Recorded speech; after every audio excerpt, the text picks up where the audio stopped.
Je peux faire avec mon corps des mouvements que vous ne pouvez même pas imaginer. J'ai connu des difficultés, des moqueries et de la stigmatisation même. On me traitait de sorcier, mais maintenant je vis de la contorsion. Grâce aux réseaux sociaux, j'arrive à avoir des contrats. Il m'arrive de donner certains cours à d'autres personnes souples. Cette histoire a commencé depuis l'enfance à l'âge de 7 ans. Et moi, j'ai voulu essayer le grand écart. J'ai essayé, je suis juste descendu et j'ai réussi sans avoir mal. Et c'est là où j'ai commencé à comprendre que j'avais de la souplesse. Je continue à évoluer, c'est qu'au fur et à mesure que je travaille, j'évolue.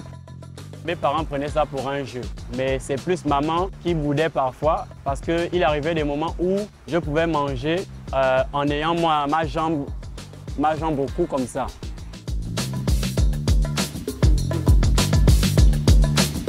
J'ai connu des difficultés, des moqueries et de la stigmatisation même. Moi, au début, ça me faisait très mal. Parfois, j'avais envie de me décourager, mais après, j'avais des gens à côté de moi qui me parlaient « non, n'abandonne pas ». Mais j'ai subi beaucoup de mauvaises choses. Là, ça a juste baissé parce qu'on me voit maintenant passer à la télé dans certaines chaînes ici au pays. Je vis de la contorsion. Je suis solo, sans manager. Être professionnel, ce n'est pas facile. Il faut se battre et combattre. Si moi j'arrive à y vivre et à avoir plusieurs prestations, c'est parce que je me bats comme je peux grâce aux réseaux sociaux. S'il n'y avait pas les réseaux sociaux, en fait, je n'allais même pas pouvoir y vivre. Il m'arrive de travailler avec certaines personnes ou d'entraîner certaines personnes en collaboration, de donner certains cours à d'autres personnes souples.